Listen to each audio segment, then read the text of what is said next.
우리가 히브리서 성경 공부를 같이 진행하는 가운데 오늘 이제 9번째 시간 같이 공부를 하게 되었습니다. 우리가 지난주에 함께 나눈 말씀을 잠깐 기억을 해보시면 지난주의 큰 주제는 예수 그리스도께서 우리의 큰 대제사장이 되신다라고 하는 이런 개념에 대해서 우리가 함께 말씀을 나누었습니다. 대제사장 할 때 대도 크다는 뜻이고, 그런데 그 앞에 큰이라고 하는 수식어가 한 번 더 붙었는데, 큰 대제사장이라는 것은 어떤 의미였는가? 우리가 지난주에 그것은 구약의 여러 제사장들 또는 대제사장들과 비교해서 예수님께서 탁월하시고 예수님께서 훨씬 위대하신 대제사장입니다 라고 하는 개념으로 같이 공부를 했었죠. 구약의 제사장들은 그들도 연약한 죄인이었기 때문에 하나님 앞에 다른 사람들을 위한 속죄 제사를 드려주기 이전에 자신을 위한 속죄 제사를 드리지 않으면 자신의 생명을 잃을 수 있는 그런 위험에 처해져 있었지만, 예수님은 우리와 똑같은 육신으로 이 땅에 오셨지만, 성육신을 하셨지만 죄 없으신 대제사장이셨고, 또한 동시에 자신을 완전한 제물로 십자가 위에 들이셔서 우리 죄인들을 구속해 주셨다라고 하는 것. 그래서 비교할 수 없이 크고 위대하고 충분하신 대제사장이 바로 예수님이십니다 라고 하는 것을 우리가 같이 공부했습니다. 그래서 히브리서 저자는 예수님이 대제사장입니다 라고 하는 이 선언에 이어서 계속해서 독자들을 또는 성도들을 권면해 주었죠. 그러므로 여러분들 믿음을 계속 끝까지 지키십시오. 흔들리지 말고 지키십시오 라고 하는 것. 그리고 우리에게 이 대제사장이 계시니까 날마다 이 보혈을 지나서 하나님 아버지의 보좌 앞으로 나가십시오. 하나님께서는 날마다 우리에게 이른비와 늦은비, 적절한 은혜를 내려주시기로 약속하셨으니 보좌를 향해서 보혈을 지나 날마다 나아가면 좋겠습니다. 이제 이런 권면이 된 것입니다. 그런데 여러분들 기억나십니까? 대제사장, 그러니까 예수님께서 구약의 아론 계열의 수많은 대제사장들과 비교했을 때 훨씬 더 크고 훨씬 더 위대하신 분이다를 강조하다 보니까 예수님은 아론 계열을 따르는 제사장이 아니라 멜기세덱의 순서를 따르는 대제사장입니다 라고 하는 말을 잠깐 했었어요. 그렇죠? 사실 이 멜기세덱의 반차를 따른다라고 하는 것은 7장에 가서 좀 더 설명이 됩니다. 7장에 가서. 그런데 지금 그 이야기를 해놓고 나니까 히브리서를 처음 받아 읽는 독자들에게 멜기세덱과 관련한 메시지가 어려울 수 있다는 것을 발견한 거예요. 그러면서 잠깐 이렇게 주제를 틉니다. 곁길로 빠지는 것 같아요. 마치 곁길로 빠져서 이제 오늘 말씀을 보시면 왜 그리스도인들이 날마다 성장하고 성숙해서 완전한 데까지 나아가야 되느냐라고 하는 주제로 사실 중간에 잠깐 이렇게 곁길을 세는 것입니다. 세는 것처럼 보이는 것이죠. 그 이야기를 하고 나서 나중에 이제 멜기세덱 이야기를 할 거예요. 그래서 오늘 이 주제가 왜 그렇게 연관이 되는가라고 하는 것을 좀 살펴보고 완전함으로 나아가라고 하는 것, 성장과 성숙에 대한 이 히브리서 저자의 말씀이 오늘 우리들에게도 어떻게 적용될 수 있을 것인가, 이런 이야기들을 조금 해보려고 합니다. 오늘 이제 그래서 함께 나눌 말씀의 본문이 5장 11절부터 6장 12절까지 말씀이에요. 5장 11절부터 6장 12절. 오늘 말씀 그래서 우리 한번 방금 전에 설명해드린 그 설명을 생각하시면서 이제 한 절씩 교독해서 읽도록 하겠습니다. 5장 11절부터 6장 12절. 제가 먼저 읽겠습니다. 멜기세덱에 관하여는 우리가 할 말이 많으나 너희가 듣는 것이 둔함으로 설명하기 어려우니라. 때가 오래되었으므로 너희가 마땅히 선생이 되었을 터인데 너희가 다시 하나님의 말씀의 초보에 대하여 누구에게서 가르침을 받아야 할 처지이니 단단한 음식은 못 먹고 젖이나 먹어야 할 자가 되었도다. 이는 젖을 먹는 자마다 어린 아이니 의의 말씀을 경험하지 못한 자요 단단한 음식은 장성한 자의 것이니 그들은 지각을 사용함으로 연단을 받아 선악을 분별하는 자들이니라. 그러므로 우리가 그리스도의 도의 초보를 버리고 죽은 행실을 회개함과 하나님께 대한 신앙과 세례들과 안수와 죽은 자의 부활과 영원한 심판에 관한 교훈의 터를 다시 닦지 말고 완전한 대로 나아갈지니라. 하나님께서 허락하시면 우리가 이것을 하리라. 한 번 빛을 받고 하늘의 은사를 맛보고 성령에 참여한 바 되고 하나님의 선한 말씀과 내세의 능력을 맛보고도 타락한 자들은 다시 새롭게 하여 회개하게 할 수 없나니 이는 그들이 하나님의 아들을 다시 십자가에 못 박아 드러내놓고 욕되게 함이라. 땅이 그 위에 자주 내리는 비를 흡수하여 밭가는 자들이 쓰기에 합당한 채소를 내면 하나님께 복을 받고 만일 가시와 엉겅퀴를 내면 버림을 당하고 저주함에 가까워 그 마지막은 불사름이 되리라. 사랑하는 자들아, 우리가 이같이 말하나 너희에게는 이보다 더 좋은 것 곧 구원에 속한 것이 있음을 확신하노라. 하나님은 불의하지 아니하사 너희 행위와 그의 이름을 위하여 나타낸 사랑으로 이미 성도를 섬긴 것과 이제도 섬기고 있는 것을 잊어버리지 아니하시느니라. 우리가 간절히 원하는 것은 너희 각 사람이 동일한 부지런함을 나타내어 끝까지 소망의 풍성함에 이르러 게으르지 아니하고 믿음과 오래 참음으로 말미암아 약속들을 기업으로 받는 자들을 본받는 자 되게 하려는 것이니라. 아멘.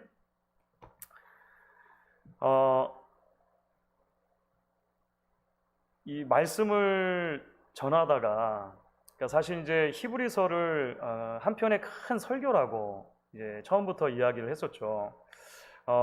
제가 존경하는 선배 목사님이 언젠가 누군가에게 그런 질문을 받았다는 거예요. 목사님, 그렇게 많은 설교를 강단에서 하셨는데 혹시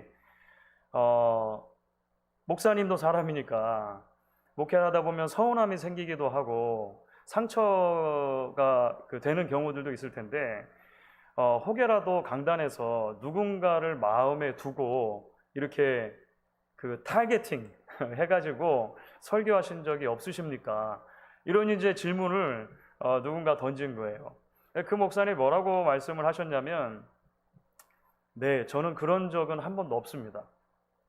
그러니까 누군가를 타겟으로 삼아가지고 그 사람에게 나의 서운한 마음을 설교라고 하는 도구를 통해 다 쏟아낸다든지 일부러 골탕 먹이기 위해서 하나님의 말씀을 그렇게 사용해 본 적은 없다는 거예요. 그런데 그 목사님이 뒤에 이어서 뭐라고 말씀하셨냐면, 하지만 제가 그 주의 본문을 가지고 계속 씨름하다가 그리고 설교를 신실하게 준비하다가 보면 마음속에 떠오르는 사람들은 있습니다.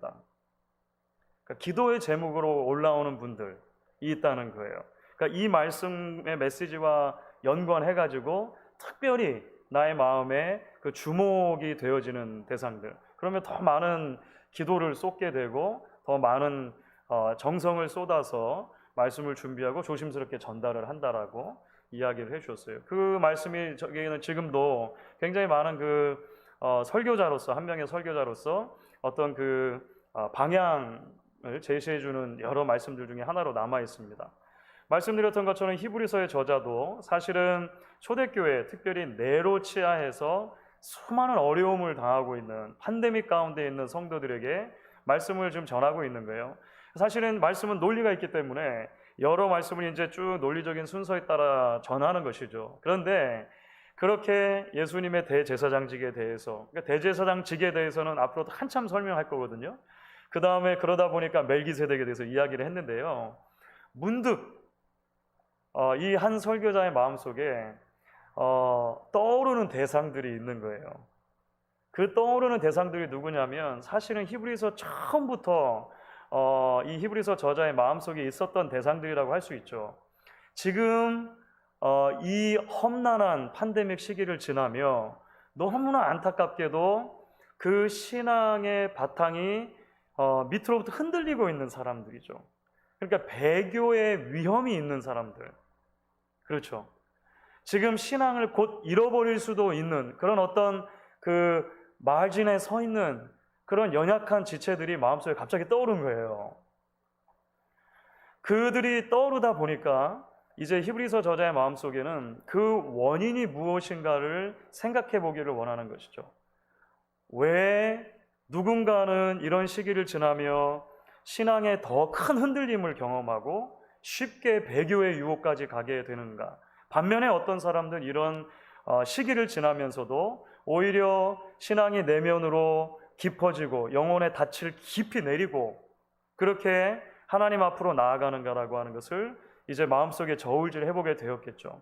그러면서 연약한 형제들의 그 원인 안에 지금까지 오랜 세월을 믿음의 공동체 안에 있었지만 그 믿음이 날마다 성장하지 못했던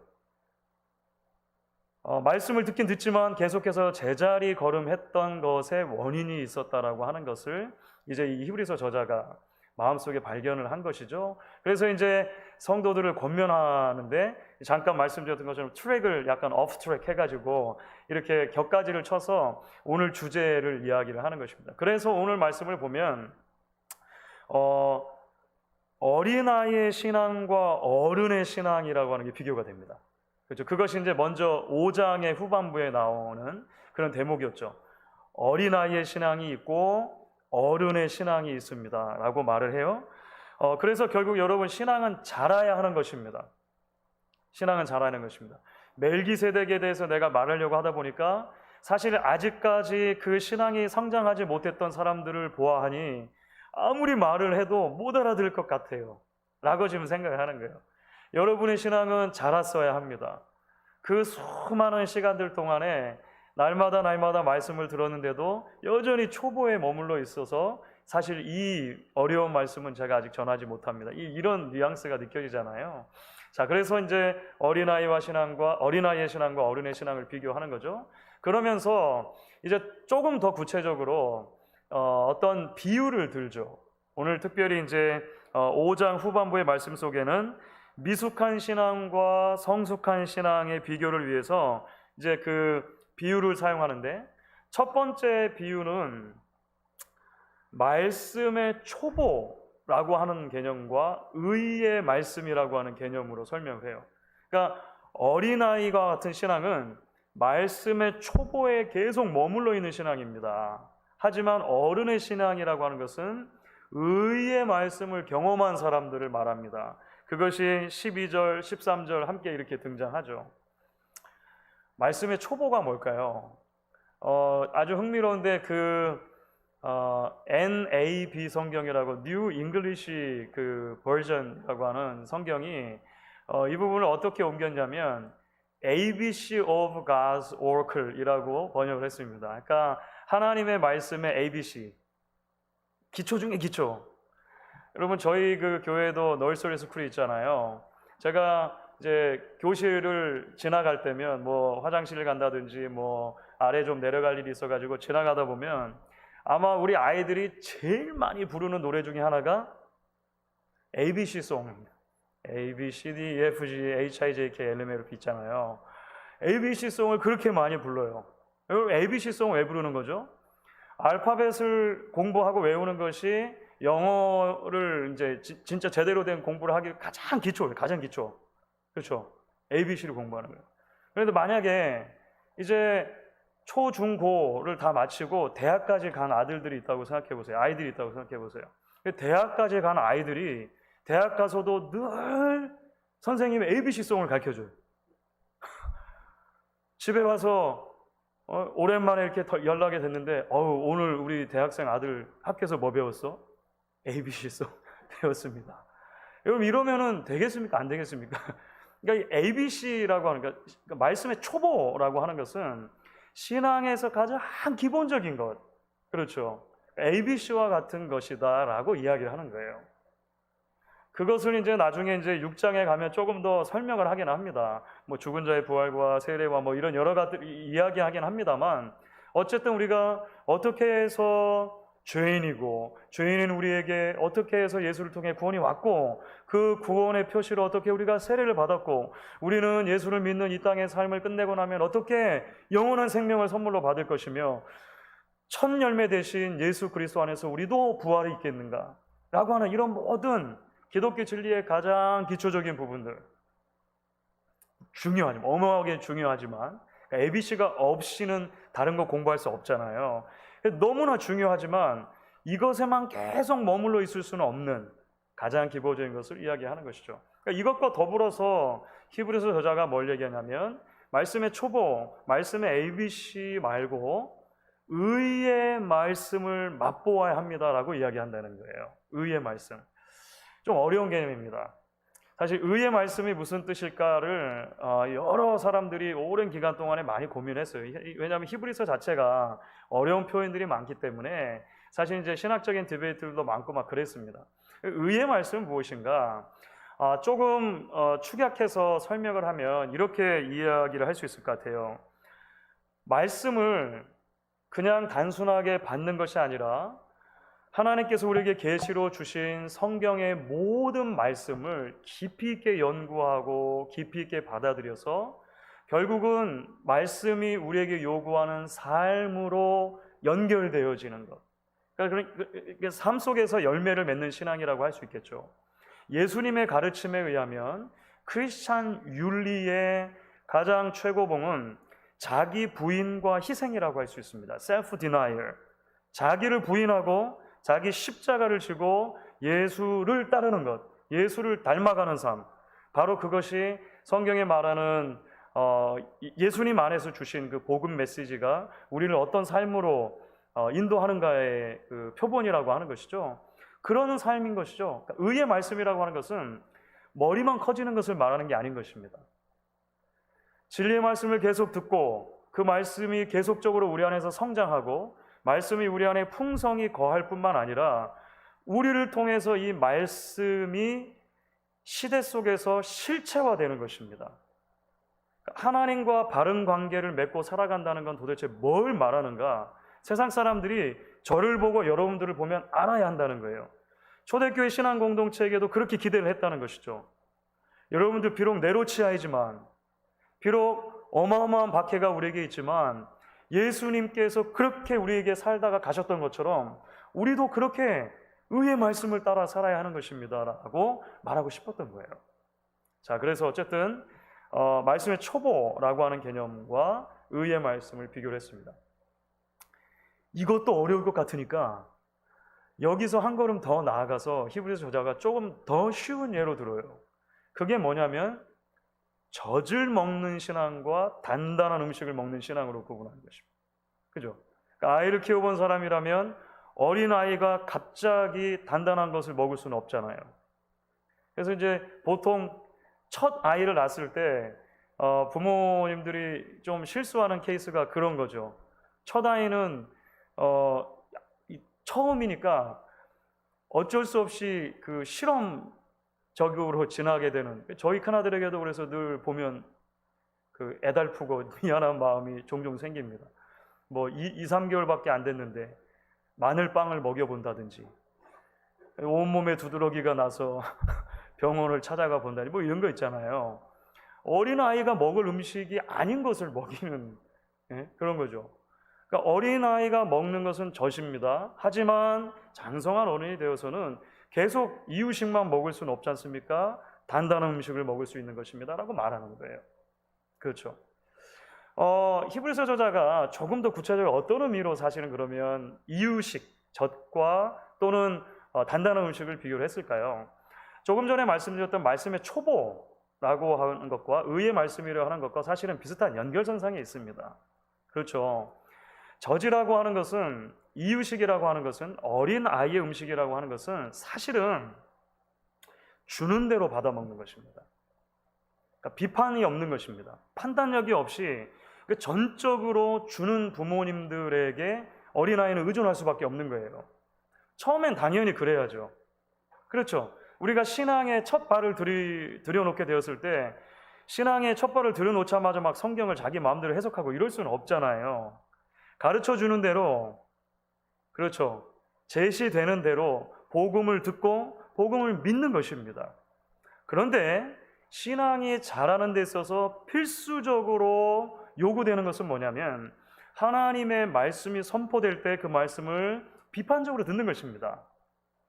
이 말씀이 기록된 하나님의 말씀과 또는 그 기록된 하나님의 말씀에 담겨 있는 하나님의 성품과 일관되어져 있는가 아닌가를 계속 봐야 하는 거예요. 그러면서 마치 베레아 성도들과 같이 말씀을 받을 때는 간절한 마음으로 받지만 날마다 성경을 통해 그 말씀이 진짜인지를 비교해보고 곰곰이 묵상했던 것처럼 그런 신앙을 기대한다는 것이죠. 마치 요한계시록에 보면 그 7교회가 나오지 않습니까? 요한계시록에 처음에 7교회가 나오는데 칭찬받는 교회, 칭찬도 받고 꾸중도 받는 교회, 꾸중만 듣는 교회, 이런 교회들이 있는데요. 칭찬만 받았던 교회 중에 대표적인 교회가 첫 번째로 나오는 에베소 교회입니다. 에베소 교회가 칭찬받았던 아주 큰 이유 중에 하나는 뭐냐면 여러분들 안에 니골라당이라고 하는 잘못된 가르침을 가르치는, 소위 말하는 이단적인 가르침을 가르치는 사람들이 들어왔는데 여러분들이 그것을 분별해내었습니다. 니골라당의 가르침을 따르지 않고 오직 그리스도의 말씀을 따랐습니다라고 칭찬을 해요. 만약에 어린아이와 같은 신앙이었다면 어떻게 했을까요? 주는 대로 받아먹는 거죠. 그럼 결단코 니골라당의 잘못된 가르침을 걸러낼 수 없었을 거예요. 그런데 그들은 그렇게 했다는 것이죠. 지금 히브리서 저자가 말하는 것 중에 하나도 바로 그런 연장선상에서 이해할 수 있을 것 같아요. 다시 한번 정리를 하자면 어른의 신앙과 어린아이의 신앙이 있을 것입니다. 생각해보니 여러분 중에 참 많은 분들이 어린아이의 신앙에 있는 것 같습니다. 바로 그 어린아이의 신앙에 머물러 있는 것 때문에 여러분들은 지금 이런 시기를 지나가며 신앙의 근간이 흔들리고 있는 것입니다. 믿음의 견고한 닻을 내리지 못하는 것입니다. 그러므로 여러분들은 이제 어른과 같은 신앙으로, 단단한 음식을 먹는 신앙으로 날마다 하나님의 말씀을 깊이 묵상하고 그 말씀이 여러분들을 지배하고 더불어서 그 말씀의 열매가 여러분들의 삶을 통해 나타나는 그런 삶을 살기 바랍니다. 히브리서 저자는 그런 얘기를 하는 것이죠. 자, 그러면서 이제 6장으로 자연스럽게 연결이 되는 것입니다. 조금 더 적극적인 의미에서 여러분, 그러니까 이제 끝까지 완전함에 이르도록 날마다 자라가십시오 라고 이제 본격적으로 말하는 것이죠. 여러분, 그 6장 1절과 2절 그래서 한번 같이 읽어보겠습니다. 6장 1절과 2절 같이 한 목소리로 다시 한번 읽겠습니다. 그러므로 우리가 그리스도의 도의 초보를 버리고 죽은 행실을 회개함과 하나님께 대한 신앙과 세례들과 안수와 죽은 자의 부활과 영원한 심판에 관한 교훈의 터를 다시 닦지 말고 완전한 대로 나아갈지니라. 굳이 이름을 붙이자면 초보 신앙인에서 베테랑 신앙인이 여러분 되십시오, 이렇게 말하는 거죠. 운전면허를 따고 20년이 지나도 차 뒤에다가 결초보은 여러분 뭔지 아십니까? 저는 초보인데 결코 그 은혜를 잃지 않겠습니다. 한국에 보니까 초보 운전하는 분들이 그 뒤에다가 붙이는 것 중에 이제 저를 이해해 주십시오, 양해해 주십시오라고 하는 그런 여러 가지 그 팻말들이 있던데 그 중에 결초보은 제 시선을 가장 많이 끌었던 것 같아요. 가운데 초보만 이렇게 크게 해놓고 결보은 이렇게 해놨어요. 그래서 초보인 저를 잘 이해해 주시면 결국에 가서 제가 이 은혜를 잘 갚겠습니다, 뭐 이런 의미로 써놨더라고요. 여러분, 근데 20년 운전하고 30년 운전하고도 계속 결초보은 붙이고 다닐 수는 없잖아요. 그렇죠. 아까 뭐 ABC하고 비슷한 말인데요. 이 히브리서 저자는 그 얘기를 하는 것이죠. 초보 신앙에서만 머무르지 마십시오, 베테랑 신앙으로 나가십시오 하면서, 특별히 이제 6장 1절 2절 우리가 방금 읽었는데요, 신앙의 초보에 해당하는 여러 것들을 이제 이야기를 했습니다. 그리고 나서 이런 것들을 다시 털을 닦지 말고, 그러니까 늘 101만 하지 말고 거기서 한 걸음 더 나아가 계속해서 완전함으로 나아가십시오, 이제 이런 얘기를 하는 겁니다. 근데 우리가 자칫 잘못 들으면 이 부분을 오해할 수 있습니다. 그러니까 이 부분을 듣고서 아마 이렇게 생각하시는 분들이 혹시라도 계실지 모르겠어요. 잘됐다, 성경 공부 안 해도 되는구나. 초보를 다시 닦지 말라고 하니까 예전에 내가 한번 누군가에게 어떤 목사님께 들은 적이 있는 것 같은데 이제 또 다시 공부를 안 해도 되겠구나. 제자 훈련 또 안 받아도 되겠구나. 말씀 연구 또 안 해도 되겠구나. 그렇죠. 사실 히브리서 저자는 그런 식으로 이야기한 거 아니죠. 그러니까 성경 전체의 맥락에서 우리가 함께 살펴봐야 할 텐데요. 사실 하나님의 말씀은 오르고 올라도 끝이 없는 거대한 산 같고 퍼 마시고 마셔도 다함이 없는 마르지 않는 샘물과 같은 것이 하나님의 말씀입니다. 그래서 신학을 15년, 20년, 30년 공부했다 하더라도 여전히 공부할 것이 남아있고 여전히 연구할 것이 남아있고 여전히 우리가 모르는 부분이 남아있는 것이 하나님의 말씀일 수 있어요. 지금 히브리서 저자가 강조해서 이야기하는 것은 뭐냐면 이제 앞에서 말씀드렸던 것의 연장선상에 있는 것이죠. 배움이 하나님의 말씀을 듣고 연구하는 것이 그저 거기서 머무는 것이 아니라 개인의 영혼이 성장하고 성숙할 수 있는 자리까지 계속해서 나아가도록 하라는 거예요. 그래서 완전함에 이르라라고 하는 그 이야기를 하는 것이 바로 그런 대목이죠. 이것은 이제 사도 바울이 여러 본인의 서신서들에서도 여러 번 반복해서 강조하고 있는 것입니다. 그렇죠? 대표적인 부분이 고린도전서 13장 11절 말씀이에요. 제가 한번 읽어볼게요. 고린도전서 13장은 그 유명한 사랑장이잖아요. 그러니까 최고의 은사는 여러분 사랑입니다를 이야기해놓고 나서 13장 11절에 이렇게 말해요. 내가 어렸을 때는 말하는 것이 어린아이와 같고 깨닫는 것이 어린아이와 같고 생각하는 것이 어린아이와 같다가 장성한 사람이 되어서는 어린아이의 일을 버렸노라. 사실은 사도 바울이 자기 자신의 신앙 여정을 떠올렸을 거예요. 그리스도인이 되기 전에 다메섹 도상에서 그리스도를 만나기 전에 그는 이미 유대교의 랍비였습니다. 당시에 가장 훌륭한 랍비의 문화에서 공부를 했고 유대인 중에 유대인, 바리새인 중에 바리새인이었다라고 그렇게 이야기를 해요. 다시 말하면 구약을 너무나 잘 알고 있었어요. 그런데 예수를 만나고 보니까 어린아이가 어린아이. 예수 그리스도의 죽으심과 부활, 그 죽으심과 부활이 어떻게 나에게 구원을 가져오는지를 전혀 이해하지 못하고 있었던 거예요. 그래서 예수 믿는 사람들을 핍박했던 것이죠. 부끄러운 거예요. 내가 예수를 믿고 난 뒤에 이전에 있었던 행실들, 어린아이와 같은 것들을 내어버렸다라고 하는 것은 자기 자신의 신앙의 성장에 대한 자전적인 고백에서 출발하는 것입니다. 물론 고린도전서 13장 11절도 고린도 교인들을 권면하는 것으로 나중에 이용이 됩니다만 자신의 자전적인 고백이죠. 디모데 후서를 보면 이제 디모데라고 하는 젊은 목회자에게, 디모데는 이미 목회자예요. 바울의 뒤를 이어서 에베소 교회의 담임 목사가 되었습니다. 그 디모데가 지금 좀 힘들어하고 있는데 그 디모데에게 이렇게 이야기를 하는 대목이 나옵니다. 디모데 전서 4장 15절입니다. 이 모든 일에 전심전력하여 너의 성숙함을 모든 사람에게 나타나게 하라. 우리 목사님이 우리 교회에 처음 부임하셨을 때보다 1년 뒤, 2년 뒤, 3년 뒤, 10년 뒤, 20년 뒤에 더 하나님을 깊이 이해한 목사, 하나님의 말씀에 더 순종하는 목사, 하나님 안에서 더 성숙한 목사로 성도들에게 인식되기를 바랍니다. 목회자도 예외가 아니라는 것입니다. 계속 배우고 계속 낮아지고 계속 연단되고 계속 성장하라 라고 하는 것을 디모데에게도 말을 해요. 우리가 이 성장과 더불어 아주 유명한 말씀인데요. 여기는 한번 찾아보면 좋겠는데 에베소서 4장 13절부터 15절입니다. 이것은 이제 교회에게 주시는 말씀이에요. 에베소서 4장 13절부터 15절 말씀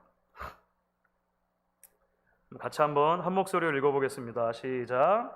우리가 다 하나님의 아들을 믿는 것과 아는 일에 하나가 되어 온전한 사람을 이루어 그리스도의 장성한 분량이 충만한 데까지 이르리니 이는 우리가 이제부터 어린아이가 되지 아니하여 사람의 속임수와 간사한 유혹에 빠져 온갖 교훈의 풍조에 밀려 요동하지 않게 하려 함이라. 오직 사랑 안에서 참된 것을 하여 범사에 그에게까지 자랄지라. 그는 머리니 곧 그리스도라. 히브리서 저자와 좀 비슷한 언어들이 사용되죠. 어린아이를 버리고 장성한 분량까지 자라십시오. 완전함에 이르도록 자라야 할 책임이 교회에게도 있다라고 하는 것을 이야기하는 거예요. 자, 그러면서 이제 히브리서 6장의 다음 섹션으로 넘어가게 되는데요. 사실은 히브리서 6장의 그 다음 섹션 이 4절, 5절, 6절, 8절에까지 4절부터 8절에 이르는 말씀이 단락인데요.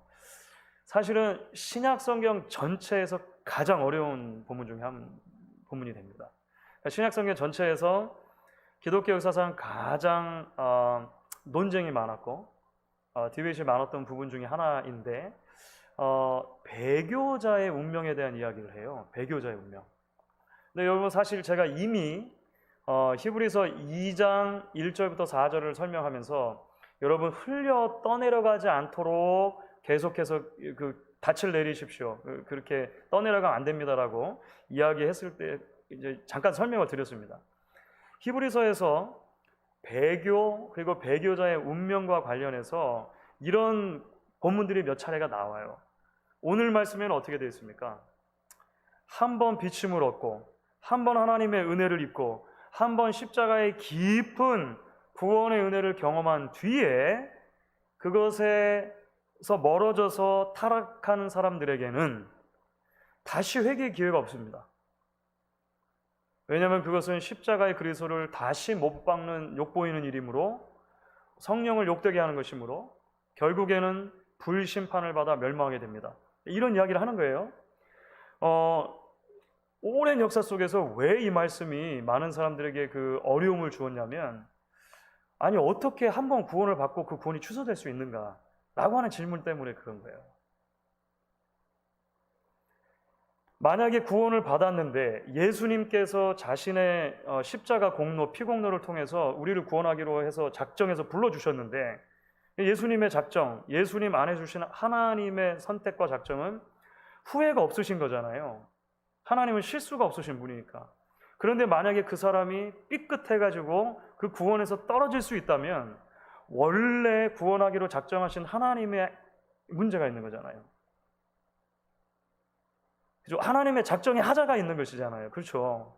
이런 어려운 질문들이 막 있는 거예요.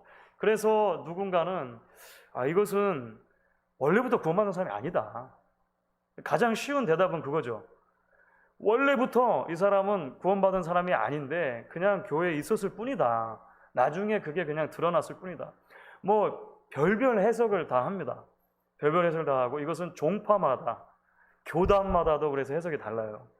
장로교 전통의 해석, 그 개혁주의적인 해석과 알미니안적인 성결교, 감리교 등등의 해석과 사실 좀 다른 차이가 있을 수 있어요. 자, 여러분 오늘 우리가 기억해야 될 것은 뭐냐면 2장을 설명하면서도 말씀했던 대목입니다. 히브리서 저자는 1차적으로 신학자의 입장에서 지금 교회를 향해 어떤 말씀을 선포한다기보다 설교자의 입장에서 전한다고 이해를 할 필요가 있어요. 이건 무슨 말이냐면 처음에 말씀드렸던 것처럼 히브리서 저자가 이 말씀을 설교를 준비하다가 말씀을 써내려가다가 떠오르는 대상들이 있었을 거예요. 그 떠오르는 대상은 실제적으로 어떤 사람들입니까? 실제적으로 하나님의 교회 안에 있지만 그들의 신앙을 내가 의심하는 것은 아니지만 그렇죠?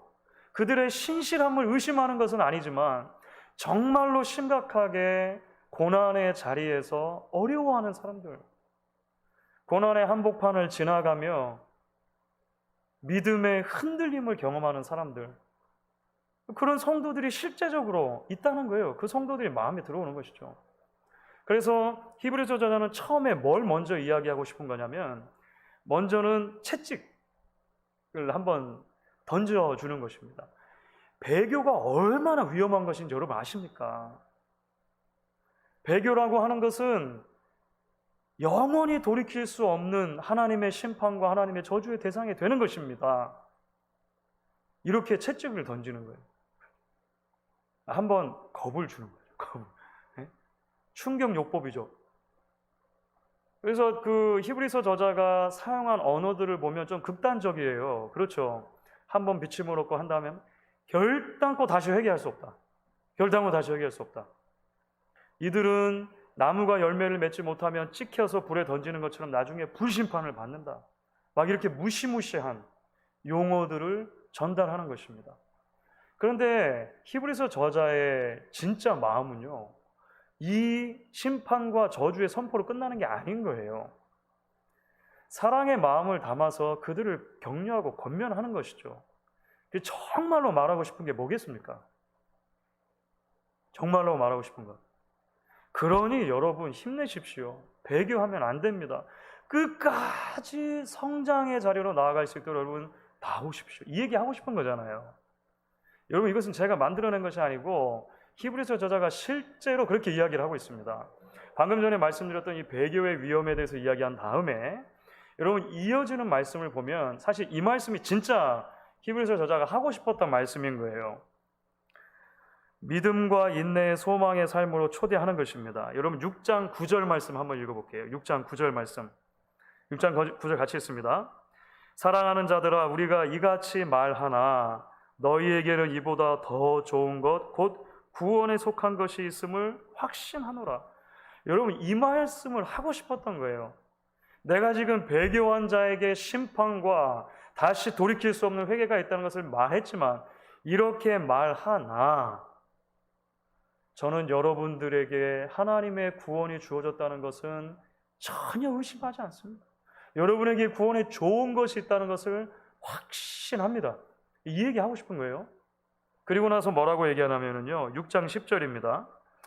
하나님은 불의하지 아니하사 너희 행위와 그의 이름을 위하여 나타낸 사랑으로 이미 성도를 섬긴 것과 이제도 섬기고 있는 것을 잊어버리지 아니하시느니라.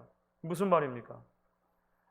여러분들이 정말로 작은 발버둥으로 하나님 앞에 붙어 있으려고 노력했던 것들, 공동체를 섬기려고 했던 것들, 형제자매를 붙들어 주려고 했던 것들, 고난 가운데 팬데믹 상황 속에 힘들고 어렵지만 그저 조그마한 노력이라도 하나님 앞에 나아가려고 했던 것을 여러분 하나님은 잊지 않고 계십니다 라고 말하고 싶은 거예요. 그렇죠? 그러면서 마지막으로 뭐라고 말하냐면 11절 12절입니다. 여러분 이것은 같이 읽어볼게요. 11절 12절 같이 읽습니다. 우리가 간절히 원하는 것은 너희 각 사람이 동일한 부지런함을 나타내요. 끝까지 소망의 풍성함을 이르러 게으르지 아니하고 믿음과 오래 참음으로 말미암아 약속들을 기업으로 받는 자들을 본받는 자 되게 하려는 것이니라. 히브리서 저자가 당시의 성도들에게 말하고 싶은 것은 저것 봐라 저것 봐라. 맨날 말은 번지르하게 하더니 지금 이런 어려울 때 보니까 신앙이 넘어지네. 것 봐라. 저 사람은 안 된다. 저 사람에게는 심판이 있는 것으로 끝나는 것이다. 이렇게 말하려고 하는 게 원래 의도가 아니었다는 거예요. 후반부에 말한 것처럼 여러분들에게 이런 경고를 하지만 제가 여러분들에게 정말로 말하고 싶은 것은 하나님이 여러분 여전히 사랑한다는 것입니다. 여러분의 작은 신음에도 귀를 기울이신다는 것입니다. 비록 힘들고 어렵지만 그러하니 끝까지 같이 달려갑시다. 우리를 앞서갔던 믿음의 선배들 중에 그런 사람들이 있었지 않습니까? 그들처럼 우리도 본받는 자들이 되어 봅시다. 다시 한번 격려하는 것이죠. 그러니까 오늘 어린아이와 같은 신앙과 어른의 신앙을 비교하는 것은 여러분 왜 이렇게 아직도 어려 빠졌습니까? 왜 아직도 거기에만 있습니까를 조롱하려는 게 목적이 아니고 초대하는 것이죠. 훨씬 더 풍성한 하나님의 은혜와 하나님의 사랑이 있습니다. 거기까지 우리 같이 갑시다. 이렇게 초대하는 것입니다. 그래서 말씀을 정리하면 빌립보서 3장 12절의 말씀이 기억이 났습니다. 우리가 잘 아는 말씀이에요. 빌립보서 3장 12절을 제가 세 번역으로 한번 읽어볼게요. 나는 이것을 이미 얻은 것도 아니며 이미 목표점에 다다른 것도 아닙니다. 그리스도 예수께서 나를 사로잡으셨으므로 나는 그것을 붙들려고 쫓아가고 있습니다. 바울이 표대를 향하여 달려간다라고 했을 때 바울도 사실은 하나님 앞에 부름받는 그날까지 자기 자신이 그리스도의 장성한 분량까지 이미 이르렀다라고 한 번도 확신한 적이 없던 것 같아요. 그렇죠. 그런데 아이러니하게도 바로 그것이 장성한 신앙의 모습 중에 하나라고 하는 것입니다. 나의 연약함을 인정하고 끝까지 성장하기를 기대하고 표대를 향하여 그리스도께서 우리를 붙잡아 주셨음을 확신하고 달려가는 것이죠. 그래서 아마 여러 차례 제가 소개를 해드렸던 것 같은데요. 늘 마음에 남아 있어서 다시 한번 소개를 해드리고 싶은데 그 빌리 그레이엄 목사님의 사모님 루스 그레이엄 사모님이 돌아가셨을 때 그 묘비에다가 써달라고 했던 구절입니다. 지금도 루스 그레이엄 사모님의 묘비에는 이런 구절이 써 있습니다. End of construction. Thank you for your patience. 이제야 비로소 공사가 끝났습니다. 그동안 저에 대해서 인내해 주신 모든 여러분들께 감사의 말씀을 전해드립니다. 이런 의미겠죠. 이 고백이 저와 여러분의 고백이 될 수 있으면 좋겠습니다.